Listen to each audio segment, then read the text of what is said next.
الحمد للہ وکفا وسلام علی عبادہ الذین اصطفیٰ اما بعد۔ اللہ تعالیٰ نے جن لوگوں کو دین کی سمجھ عنایت فرمائی ہے ان میں ابن عربی رحمۃ اللہ علیہ کا بڑا مقام ہے۔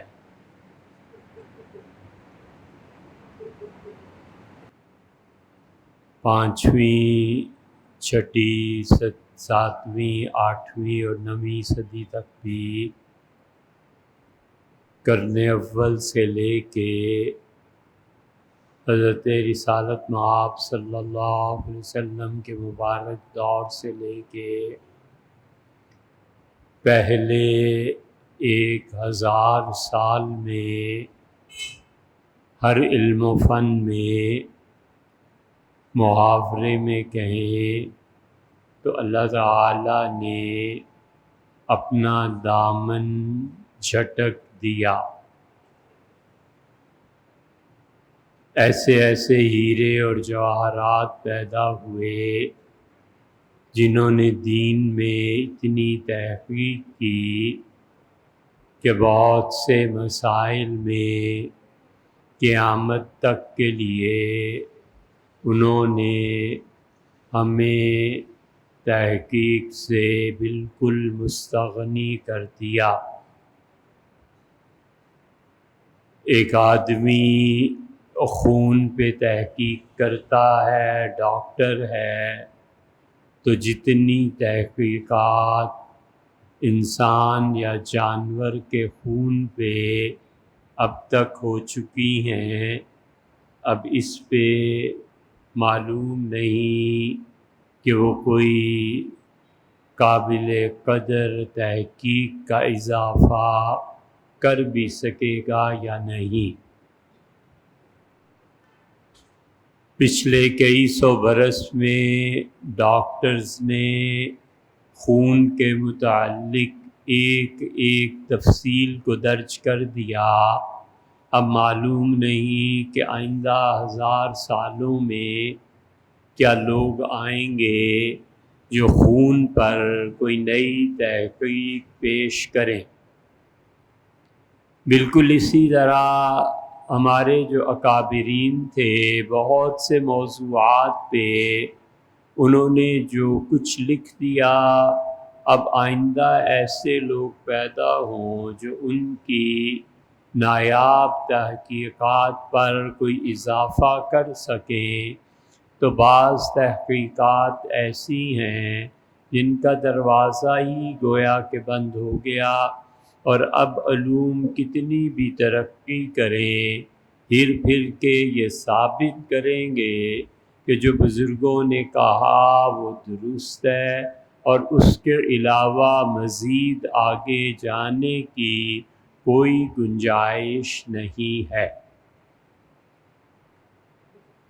ایسے لوگ جن کی تحقیق امت نے قبول کی اور وقت نے اس تحقیق پر جستجو پیدا کرنے کی بجائے تصدیق کی مہر ثبت کی، ان میں ابن عربی رحمۃ اللہ علیہ ایک عالی شان مقام پر فائز ہیں۔ ابن عربی رحمۃ اللہ علیہ نے فتوحات مکیہ میں ایک جملہ لکھا ہے، اور کمال کا جملہ لکھا ہے۔ انہوں نے 4 الفاظ ارشاد فرمائے کہ الحق محسوس، اللہ محسوس کرنے کا ہے، اللہ محسوس ہوتا ہے، اللہ تک پہنچنا عالم حس کی رسائی ہے۔ والخلق معقول، اور خلق مخلوق، مصنوعات، کریشن، جو چیزیں بھی تخلیق ہو چکی ہیں وہ سب کی سب معقول ہیں۔ اللہ محسوس ہے اور خلق معقول ہے، بس سیدھا سادہ جملہ انہوں نے لکھا ہے، لیکن یہ ایک جملہ خود ہزاروں جملوں کی تشریح چاہتا ہے۔ کس معرفت کے کمال پہ پہنچ کے انہوں نے یہ جملہ لکھا، ہر آدمی کے سمجھنے کی بھی بات نہیں ہے۔ اللہ کا وجود انسان کے لیے اس کا احساس کرنا یہ ایمان ہے، اور ایمان کے علاوہ اگر انسانیت ہے تو یہ اس کا بہت بڑا رکن ہے کہ اللہ کو محسوس کرے۔ اللہ بار بار قرآن میں دو چیزوں کی متعلق ہم کو سبق دیتا ہے اور یہ بتاتا ہے کہ تم کچھ نہیں ہو۔ سارے سلوک اور سارے تصوف اور سارے دین کی انتہا بس یہ ایک جملہ ہے کہ تم کچھ نہیں ہو، اور سارے دین اور سارا تصوف اور انسانی اخلاقیات سب کو برباد کر دینے کے لیے ایک جملہ ہے، اور یہ ہے کہ میں ہوں۔ بس میں ہوں اس کا تقاضا کرتا ہے کہ میرے ساتھ ایک آدمی ایسا ہونا چاہیے جو مجھے میرے وجود کا احساس دلاتا رہے۔ یہ وہ فلسفہ ہے، یہ وہ نظریہ ہے جو کافر کو بھی جہنم در جہنم میں پہنچانے کے لیے کافی ہے۔ یہ جو ابن عربی رحمۃ اللہ علیہ فرماتے ہیں کہ حق محسوس اور خلق معقول، حق کو محسوس کرنے کی بجائے اپنے وجود کو محسوس کرتا ہے۔ اگر حق کو محسوس کرے تو سجدے میں گر کر بھی ہزار سجدے اور کرنا چاہے کہ میں کچھ نہیں ہوں، اور احساس ہے تو فقط آپ ہیں، میں کچھ نہیں۔ اور اگر یہ بات نہ رہے اور خدا کو معقولات کے خانے میں ڈال دے، یہ میتھمیٹیکل جملے ہیں، خلق معقول، حق محسوس، حق کے ساتھ احساس ہے۔ اگر آپ نے الجبرا، جیومیٹری یہ چیزیں پڑھی ہیں تو آپ اس کو ذہن میں لائیں تاکہ ہماری بات سمجھنے میں آسانی ہو۔ حق کے ساتھ محسوس اور خلق کے ساتھ معقول، الٹا رویہ اور روش بن جاتی ہے۔ کہتا ہے کہ حق معقول اور خلق محسوس، پورا نظام بدل گیا نا، کہ حق کو معقول ہونا چاہیے، جو میری عقل میں نہیں آتا، حواس خمسہ میں نہیں آتا، وہ حق نہیں ہے۔ اللہ کا بھی انکار اور جتنی غیب کی چیزیں ہیں سب کا انکار، کہ حق معقول، حق محسوس، حق معقول ہونا چاہیے، عقل کی سطح پر آنا چاہیے، اور خلق وہ محسوس ہونی چاہیے۔ جب آدمی یہ کہتا ہے کہ میں ہوں تو اس کا مطلب ہے اسے ایک آدمی چاہیے جو ہر وقت اس کو احساس دلاتا رہے کہ تم ہو، تمہارا وجود ہے، اور یہ کبر کا بیج ہے جسے پانی چاہیے، پاک پانی مل جائے کبر کا پودا اور بڑا ہو جاتا ہے، ناپاک پانی مل جائے تو اس سے بھی بڑھ جاتا ہے۔ ایک آدمی ہر وقت یہ بتاتا رہے کہ تم ہو، اور پس پردہ یہ بھی ہو کہ حق نہیں ہے، اللہ نہیں ہے۔ کالج، اسکول اور یونیورسٹی میں جا کر ساری میتھمیٹکس پڑھتے ہو، یہ جو مثال ہے اسے بھی کبھی لکھ کے حل کرنا کہ حق محسوس اور خلق معقول۔ ہمیشہ کہتا ہے کہ حق معقول میں ہوں، عقل میں آتی ہے بات، اور میں سب سے بڑا بھی ہوں۔ ایک آدمی یہ کہتا رہے، اور جب میرے مقابلے میں چونکہ اس کا قائل ہوں کہ حق میرے مقابلے میں اگر آ جائے تو میں حق کی نفی کروں معقول کے میدان میں جا کے کہ حق تو معقول ہونا چاہیے، وہ عقل میں آتا نہیں، معراج کیسے ہو گئی؟ اونٹ نے حضور صلی اللہ علیہ وسلم باتیں کیسے کر لی؟ اللہ کیسے ہے؟ تقدیر کیا چیز ہے؟ اب یہ دیکھو، حق کو معقول میں لا رہا ہے اور خلق کو محسوس میں لا رہا ہے۔ محسوس اس لیے کہ وہ کہتا ہے کہ میں ہوں۔ اب میں ہونے کے لیے ایک انسان ہر وقت درکار ہے کہ وہ کچھ نہ کچھ کرتا رہے۔ مثلاً ایک آدمی 24 گھنٹے ساتھ رہے، فون کرے تو کہے سر آپ کے ڈیسیژنز کیا کہنے، سبحان اللہ سر ملک ترقی کی طرف جا رہا ہے۔ فائل پیش کرے تو کہے سر آپ جیسا آدمی آج تک اسلام آباد نے دیکھا ہی نہیں، سر اللہ کرے آپ اور 10 سال اگر اسلام آباد رہ جائیں تو جنت بھی کیا چیز ہے سر۔ اب اس کو ہر وقت ایک آدمی چاہیے جو اسے کہے کہ حق معقول ہے اور تم مخلوق ہو لیکن محسوس ہو۔ سمجھے؟ کسی بھی افسر کا ماتحت یہی کرتا رہتا ہے اور بڑھ جاتا ہے۔ سر شام کو کیا ہوتا ہے، کوئی مطلب پینا پلانا ہوگا، سر ایسے، واہ کیا بات ہے، سر مل گئی نا۔ سر آج کل فلاں بڑے چکر لگا رہی ہے، یہ کون ہے؟ میں سوچتا ہوں کہ کبھی گھر بھیج دوں۔ یہ خلق ہے اور اسے اپنے کبیرہ گناہ بالکل معقول ہیں، اس کے لیے محسوس ہیں۔ حق اس کے لیے وہ جو محسوس ہونا چاہیے تھا وہ معقولات کے درجے میں، کہ نکاح کے لیے باہمی رضامندی کافی ہے، گواہوں کی کیا ضرورت ہے؟ اب آئے نا، سیدھے ہوئے نا۔ سوچو کس مقام پر کھڑے ہو۔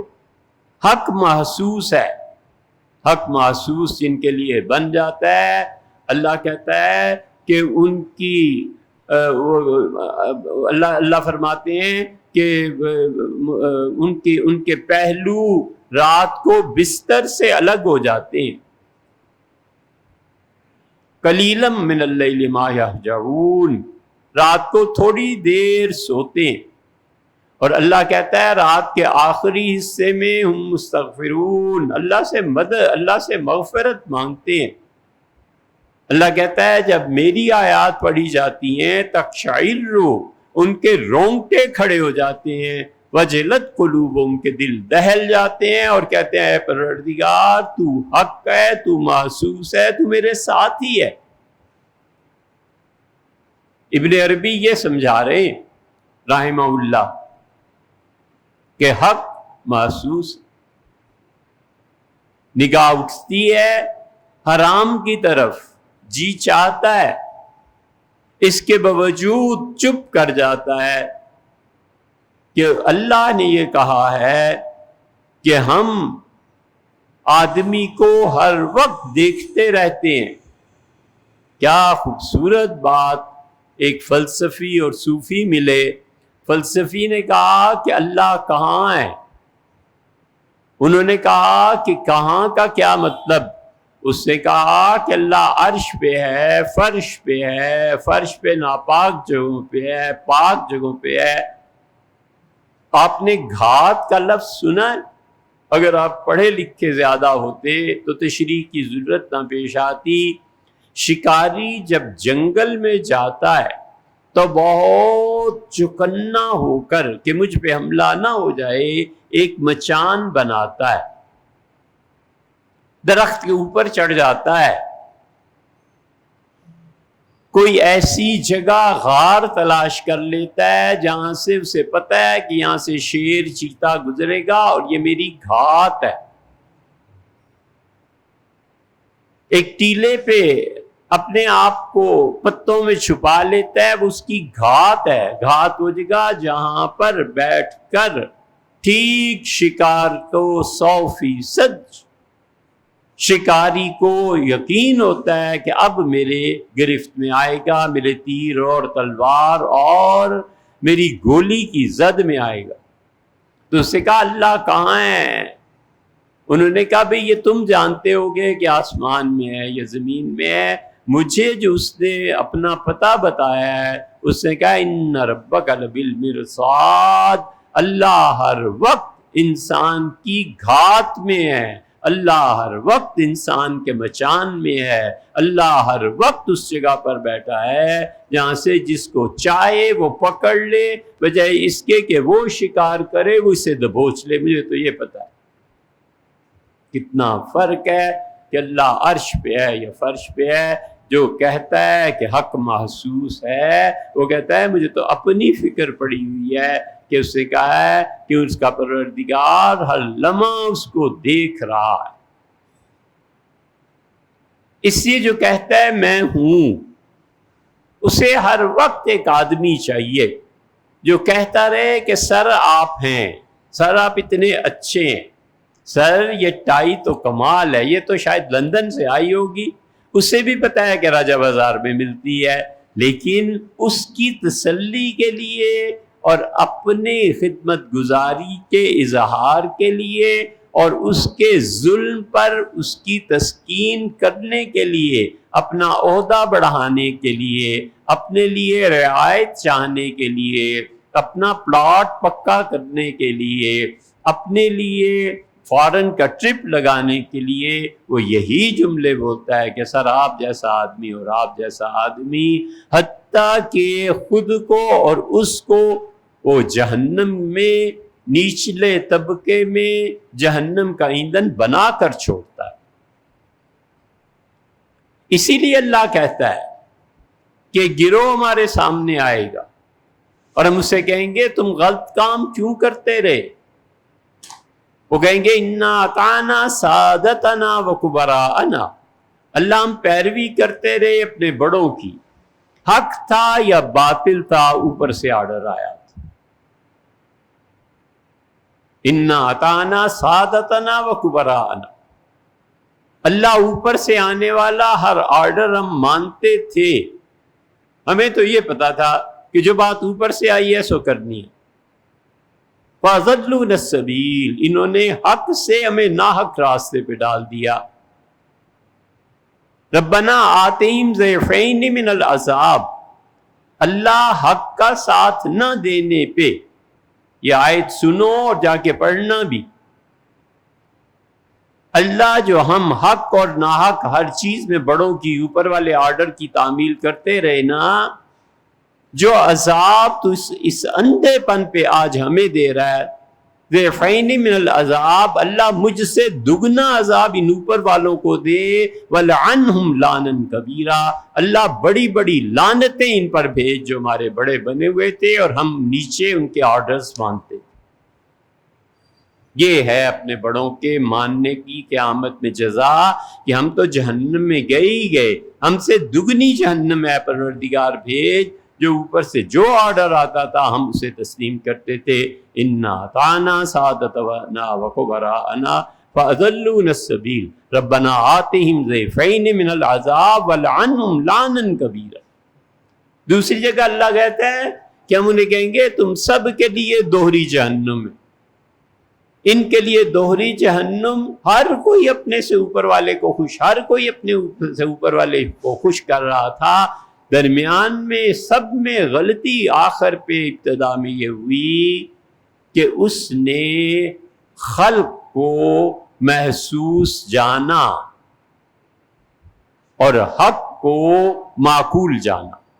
اگر سمجھتا کہ حق محسوس ہے، اللہ کی ذات دیکھ رہی ہے، اللہ کی ذات میرے ساتھ ہے، ان ربی قریب مجیب، صالح علیہ السلام نے فرمایا کہ لوگوں میرا پروردگار میرے قریب ہے، بہت قریب ہے، مجیب میری دعاؤں کو سنتا ہے، مجھے محسوس ہوتا ہے میں جو مانگتا ہوں وہ دیتا ہے، میں جانتا ہوں اچھی طرح اس بات کو کہ نحن اقرب الیہ من حبل الورید۔ انہوں نے فرمایا میں تمہاری جان کی جو رگ ہے نا، شہرگ، اس سے بھی زیادہ قریب ہوں، مجھے تو یہ سب محسوس ہوتا ہے، میں کیسے اس کی نافرمانی کروں؟ اور جو کہتا ہے میں ہوں، وہ کہتا ہے میں کیسے مان لوں کہ خدا بھی کوئی ہے؟ ولیعوذ باللہ، کوئی ایسا قانون بھی ہے جس میں مرد و عورت کی باہمی رضامندی کے باوجود گواہ چاہیے؟ کوئی ایسا بھی ہے جو کہتا ہے کہ تھوڑی بہت پی لو جس سے تمہاری عقل نہ بہکے اور بیوی بیٹی کی تمیز قائم رہے، کوئی حرج نہیں؟ یہ عقل میں ہی نہیں آتی بات، عقل میں تو یہ آتا ہے اتنی سی تو اجازت ہونی چاہیے نا۔ یہ سب تماشے، یہ سب افسانے، بس ایک گھڑی کی دیر ہے جب اللہ کے فرشتے ہاتھ ڈالیں گے اور اللہ کہتا ہے کتاب میں فی ما کنتا، ہمارے فرشتے موت کے وقت اسے ماریں گے تھپڑ اور کہیں فی ما کنتا، زندگی کہاں گزاری، اب بتا۔ حق کو معقول کرنے میں اور خلق کو محسوس کرنے میں ایک آدمی چاہیے تھا، ایک گروپ چاہیے تھا جو ہر وقت کہ سر یہ بھی، سر یہ، سر یہ، سر یہ، سر آپ کی بیٹی کی شادی، او سر مسئلہ ہی کوئی نہیں، آپ بے فکر ہیں سر، میں اتنی دیگیں پکوا کے لاؤں، میں یہ کر کس کے لیے رہا ہے؟ اس خلق کے لیے جس پہ قیامت کے دن اس نے دو بددعائیں دینی ہیں کہ ضعفین من العذاب، اللہ جتنا عذاب مجھے آج مل رہا ہے مجھ سے دگنا عذاب اسے دے، وَلْعَنْهُمْ لَعْنًا كَبِيرًا، اور اللہ بہت بڑی بڑی لعنتیں اس شخص پہ فرما، اے پروردگار جس کی میں اتباع کرتا رہا۔ اور اس سے بھی دلچسپ بات بتاؤں، اس سے بھی دلچسپ بات، حق کو معقول کرنے کے لیے جب حق کی معقولیت پہ بات کرتا ہے تو نبوت کا انکار ہوتا ہے نا، کیونکہ نبی تو حق کو محسوس قرار دیتا ہے۔ یہ میتھمیٹیکل چیزیں ہیں، سوچنا اس کو جا کے۔ اس سے بھی عجیب تر بات یہ ہے کہ اسے کوئی آدمی نہ ملے جو اس کی تعریف کرے، کوئی آدمی نہ ملے جو حق کو معقول قرار دے اور مخلوق کو محسوس قرار دے، تو اس کے اندر ایک اور آدمی چھپا ہوا اس کا نفس ہے جو 24 گھنٹے اسے آئینے سے نہیں ہٹنے دیتا، اندر سے بار بار آواز آتی ہے حضرت آپ جیسا عالم دین اس وقت دنیا میں کہاں ہے، حضرت آپ جیسا پڑھا لکھا اس وقت کہاں ہے، حضرت لوگ آپ کی سنتے ہیں، حضرت سبحان اللہ مسجد بھر جاتی ہے جب آپ خطاب فرماتے ہیں، حضرت بیعت میں یقین مانے اس وقت پنجاب میں آپ کے مثل کا پیر نہیں ہے، یہ اس کو بھی ساری چیزیں چاہیے اس لیے کہ اللہ کی ذات اس سے ہٹ گئی ہے اور اس کی نگاہوں میں تعریف کرنے کے لیے کوئی خلیفہ کوئی نہ ہو تو اندر کا نفس کافی ہے، اندر سے بار بار صدا اٹھتی ہے کہ میں ہوں، میں اتنا خوبصورت ہوں، میری جوانی، میری طاقت، میرے کپڑے، میرے رہن سہن کا انداز، وہ نفس کی تعریف کرتا رہتا ہے کہ آج یہ پلاؤں گا، یہ کروں گا، یہ کروں گا، اور نفس اس کی تعریف کرتا رہتا ہے، حتیٰ یہاں تک کہ اللہ کہتا ہے جاءت سکرۃ الموت، یہاں تک کہ موت کا پہلا ٹھونگا جب پڑتا ہے نا، اور موت کی پہلی گرفت پڑتی ہے تو اللہ کہتے ہیں کہ بالحق وہ حق ہوتا ہے اور سچائی ہوتی ہے، اور اس وقت پوچھا جاتا ہے اس کے فی ما کنتا، زندگی کہاں گزاری۔ اس ایک سوال کا جواب مل جائے، خدا اس مسجد سے نکلنا نہ نصیب کرے۔ فی ما کنتا، زندگی کہاں گزاری؟ زندگی گزارتے رہے جھوٹ کے ساتھ کھڑا ہو کر، زندگی گزارتے رہے ہمیں پتا تھا کہ یہ شخص لوگوں کا مال کھا جاتا ہے، اس کے باوجود السلام علیکم شیخ صاحب کیا حال ہے، بٹ صاحب کیا حال ہے، فلاں صاحب کیا حال ہے۔ اتنا نہیں کہہ سکتے تھے کہ انسان بنو، یہ فلانے مظلوم کا جو حق مارا گیا ہے نا، میں اس مارکیٹ میں بیٹھا ہوں، پہلے اس کے حق کو ادا کرو، نہیں تو مجھ سے بات نہ کرنا۔ کیوں ہم میں جرت پیدا نہیں ہوتی؟